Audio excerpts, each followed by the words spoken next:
Bonsoir à toutes et à tous, il est 22 heures. Bienvenue dans cette nouvelle édition. Voici les titres. Le président de la République, Ismaël Omar Guelleh, a quitté donc Djibouti pour Riyad pour prendre part au premier sommet sino-arabe. Signature d'un échange de notes relatif au projet de don de 2 patrouilleurs à la garde-côte djiboutienne entre le Japon et le ministère des Affaires étrangères. Et dans l'actualité internationale, selon l'ONU, la moitié de la population somalienne est touchée par la sécheresse. Voilà pour les titres, bonsoir à tous. Le président de la République, Ismaël Omar Guelleh, a quitté ce jeudi, en milieu d'après-midi, le pays à destination de la ville de Riyad, la capitale saoudienne, où à l'invitation du roi du royaume d'Arabie saoudite et gardien des 2 lieux saints, Sa Majesté Salman Ben Abdelaziz, il prendra part aux travaux d'un sommet entre les chefs d'État et de gouvernement de Chine et des pays arabes.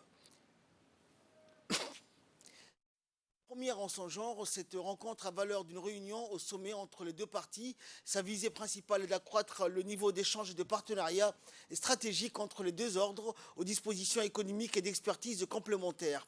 La tenue de ce sommet s'inscrit à l'évidence dans le droit fil du contexte actuel de crise multiforme à répétition caractérisant le monde aujourd'hui et qui par voie de conséquence accule donc les entités géographiques et régionales à l'impératif de disposer davantage de débouchés. Sous l'égide de son premier magistrat, le président Ismaël Omar Guelleh, la République de Djibouti a profil manifeste à concourir à un rang principal aux travaux de ce premier sommet sino-arabe, et cela en vertu de son expérience en matière de capacité à souscrire à des partenariats gagnant-gagnant avec la Chine. La nature privilégiée des relations djibouto-chinoises est à la mesure du caractère ancien des liens d'amitié et de coopération liant les 2 pays et les 2 peuples.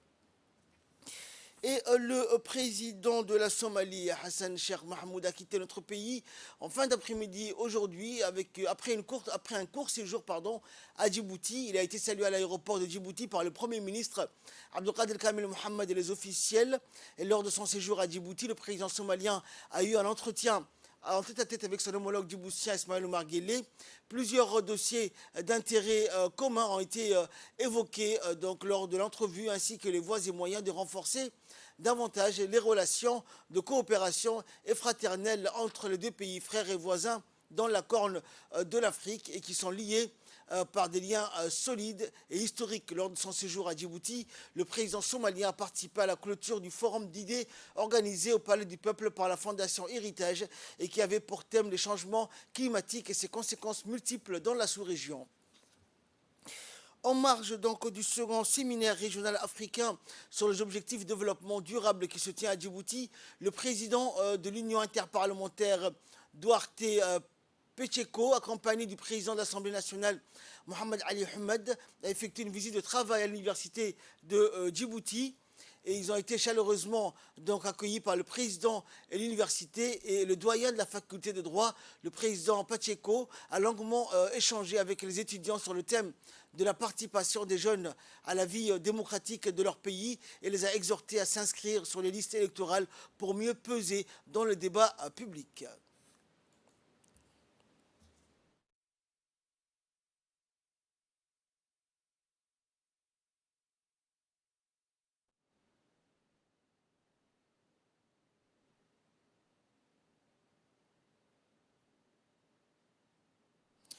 Le ministre des Affaires étrangères et de la coopération internationale, Mahmoud Ali Youssouf, et l'ambassadeur du Japon à Djibouti, Umio Tsuka, ont procédé aujourd'hui à la signature d'un échange de notes relatif au projet de don pour le renforcement des capacités des gardes-côtes djiboutiennes en matière de sécurité et sûreté maritime, en présence du représentant résident de la JICA à Djibouti, Kaneda Masayuki. Et dans son intervention, le chef de la diplomatie djiboutienne a d'abord souhaité la bienvenue à l'ambassadeur du Japon et a remercié au nom du gouvernement djiboutien le gouvernement du Japon pour cette aide en faveur d'une valeur de 4,4 milliards de nos francs, soit environ 3,4 milliards de yens, qui sans nul doute permettront de consolider les acquis en matière de sécurisation des eaux territoriales du détroit hautement stratégique du Bab el-Mandeb à travers l'octroi de 2 patrouilleurs et à la construction d'un nouveau quai flottant, donc flambant neuf, pour les gardes-côtes djiboutiens. Le ministre a souligné l'importance des dons alimentaires récemment accordés par le gouvernement japonais à la République de Djibouti. Écoutons pour plus de précision le chef de la diplomatie djiboutienne. Le nouveau don du gouvernement du Japon à l'endroit du gouvernement de Djibouti s'inscrit toujours dans cette dynamique de soutien au développement des équipements, des infrastructures de la République de Djibouti. Et nous sommes aujourd'hui donc à ce stade de l'avancement de ce projet qui va certainement apporter une valeur ajoutée aux actions de garde-côtes en République de Djibouti.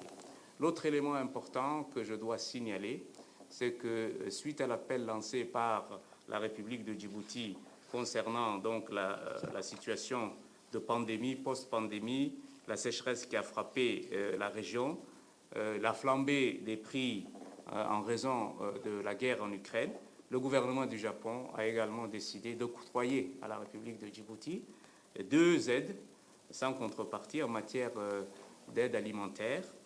Ce sont des montants qui sont chiffrés à près de 4 600 000 $ qui seront donc attribués à Djibouti à travers le PAM et un montant de 290 000 $ à l'UNICEF. Et je tiens ici donc à adresser nos vifs remerciements au gouvernement et au peuple japonais pour ce soutien et cet accompagnement régulier avec la République de Djibouti dans ces situations difficiles, mais également dans le cadre du financement des projets de développement que nous voyons aujourd'hui se concrétiser à travers donc, un complément de financement pour la construction d'un quai flottant.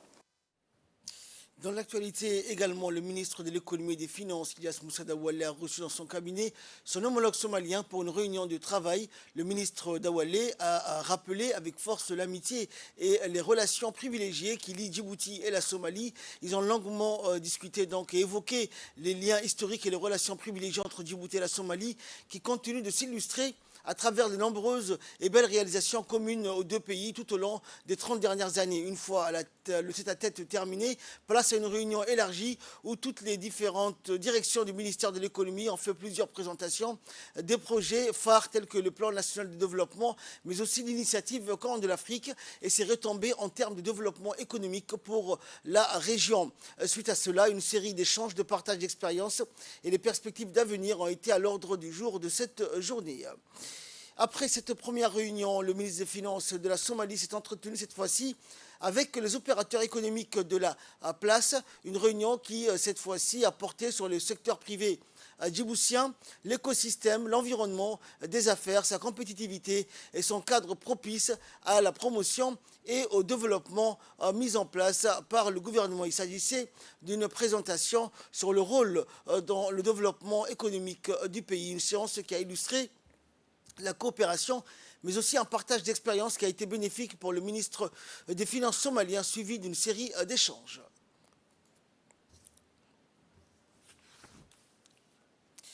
Le directeur de la planification, du suivi et de la coopération internationale du ministère des Affaires étrangères et de solidarité, Ali Mohamed Abdallah, officiellement réceptionné de la part du chargé d'affaires de l'ambassade de l'Arabie Saoudite à Djibouti, Abdelaziz Al-Harbi, un don de 4000 kilos de viande surgelée.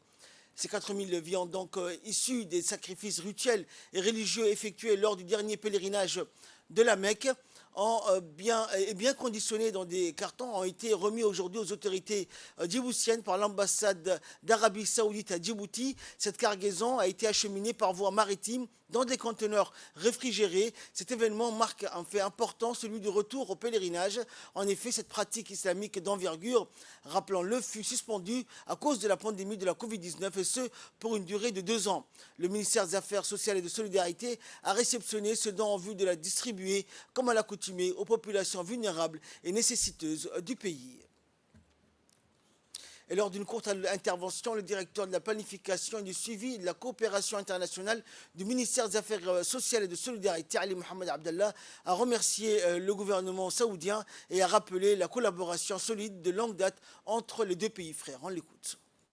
Aujourd'hui, en présence des représentants du Royaume d'Arabie Saoudite et de la Banque islamique de développement afin de réceptionner 4000 carcasses de viande issues des sacrifices rituels effectués par les fidèles lors du dernier pèlerinage de la Mecque. Cet événement, aujourd'hui, marque un fait d'importance qui est celui du retour au pèlerinage après 2 années d'absence. En effet, cette importante pratique islamique s'est retrouvée interrompue par la pandémie du Covid-19. Ces 4000 carcasses de viande ont été acheminées depuis les lieux saints de l'islam par conteneurs réfrigérés, respectant les règles sanitaires les plus strictes. Le MAS va distribuer ces viandes, tradition d'amitié et de coopération entre les 2 pays. Et je profite de cette occasion pour remercier au nom du gouvernement de Djibouti et de la population djiboutienne, le gouvernement saoudien et la Banque islamique de développement à qui la gestion a été confiée. En Nouvelle Nationale, toujours après avoir clos les 3 jours de conférence sur le changement climatique à Djibouti, une partie de ces intellectuels qui étaient à Djibouti lors du forum organisé par l'Institut Héritage s'est déplacée ce matin à l'université de Djibouti. La délégation somalienne composée des experts, et docteurs et professeurs d'université qui sont venus du monde entier se sont retrouvés à l'université de Djibouti pour prendre part à cette rencontre. Ils ont eu droit à une vidéoconférence avec des experts qui se trouvent à l'étranger. Les experts et professeurs qui étaient parmi la délégation se sont penchés sur les discussions des panélistes dont l'objectif était de faire comprendre et de trouver un moyen adéquat pour améliorer l'éducation des jeunes étudiants. Chacun à son tour a expliqué son point de vue et les perspectives afin de tirer une conclusion adéquate qui va satisfaire tout à chacun. Dans le cadre de la mise en œuvre des projets d'engagement civique et de développement communautaire des associations financées par le PNUD de l'association d'Ariel de la ville Assadjoug a organisé une cérémonie de distribution de bonbonnes pour les familles vulnérables dans les quartiers de la ville d'Ali Sabié. Et cette opération s'est déroulée en présence du vice-président du conseil régional, du représentant du PNUD dans la région d'Ali Sabié et de la présidente de l'association d'Ariel. Au total, 25 ménages vulnérables et nécessiteux ont pu bénéficier de ces bonbonnes. Et dans le cadre du programme de transparence des subventions au profit des associations qui œuvrent pour les actions sociales, la représentante du PNUD pour la région d'Ali Sabié, Hawa Ismail, a encouragé les associations à être plus actives et de jouer pleinement leurs actions sociales, surtout pour les plus nécessiteux de la région.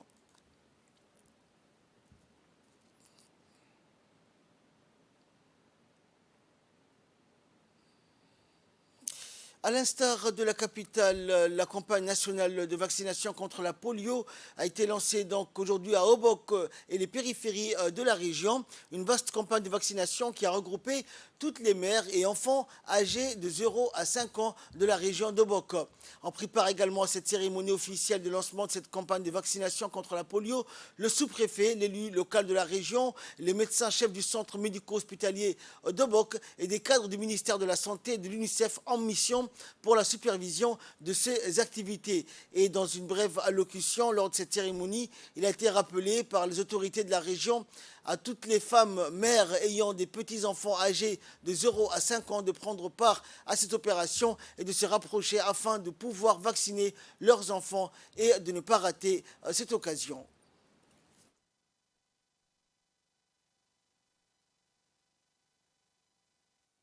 Du poliomyélite, la région d'Obok a été mobilisée en présence du sous-préfet, du conseil régional. Donc on a fait le lancement dans les garderies pour trouver là où on trouve beaucoup d'enfants. Et la poliomyélite, c'est une maladie très grave et actuellement on est en 4e phase de la vaccination. La vaccination c'est très importante et c'est pourquoi toute l'autorité civile et l'autorité régionale sont tous mobilisés. Et donc, j'exhorte que la famille doit mettre leurs enfants à la disposition des vaccinateurs pour que tout le monde soit. Donc, je remercie à cette occasion le préfet de la région de Bok, les conseils régionaux, les présidents du conseil régional et son adjoint. Donc, merci beaucoup. La 4e réunion du comité conjoint de coordination sur le projet de renforcement des capacités de la garde-côte djiboutienne dans sa 3e phase a eu lieu à la salle de réunion de la direction générale de la garde-côte djiboutienne. Cette réunion présidée conjointement par le colonel Waïs Omar Bourré, commandant de la garde-côte, et le représentant résident du bureau de la JICA à Djibouti, a vu la participation de plusieurs hauts responsables japonais de la marine japonaise et des gardes-côtes djiboutiens.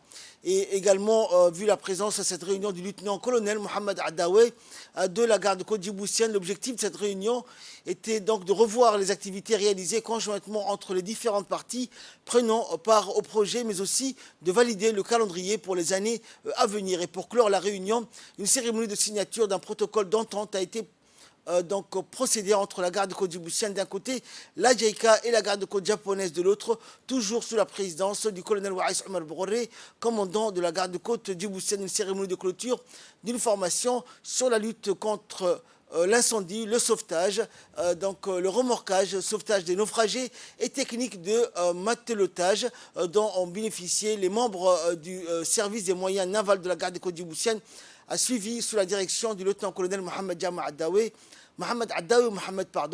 commandant en second de la garde-côte. Cette formation est un nouveau témoignage des efforts mis en place pour renforcer le développement des capacités opérationnelles de la garde-côte djiboutienne.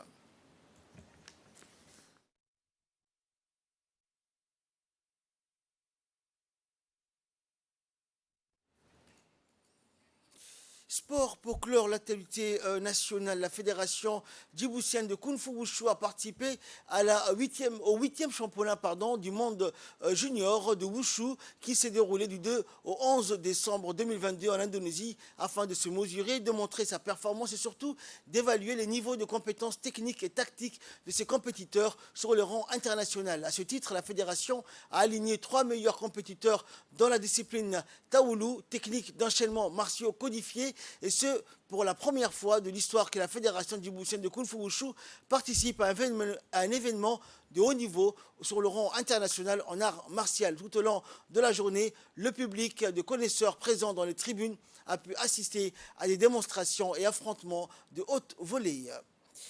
Actualité internationale à présent, selon l'ONU, la moitié de la population somalienne serait touchée par la sécheresse. À l'occasion d'une réunion conjointe de la Ligue des États arabes et des Nations unies, le coordinateur humanitaire des Nations unies pour la Somalie a déclaré que le pays connaissait une urgence catastrophique.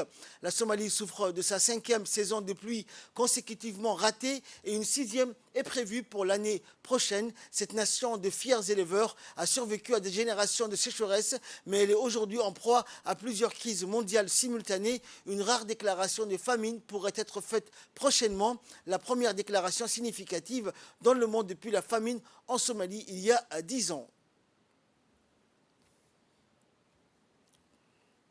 C'est la fin de ce journal. Merci de nous avoir suivis. Excellent suite de programme sur Télé Djibouti.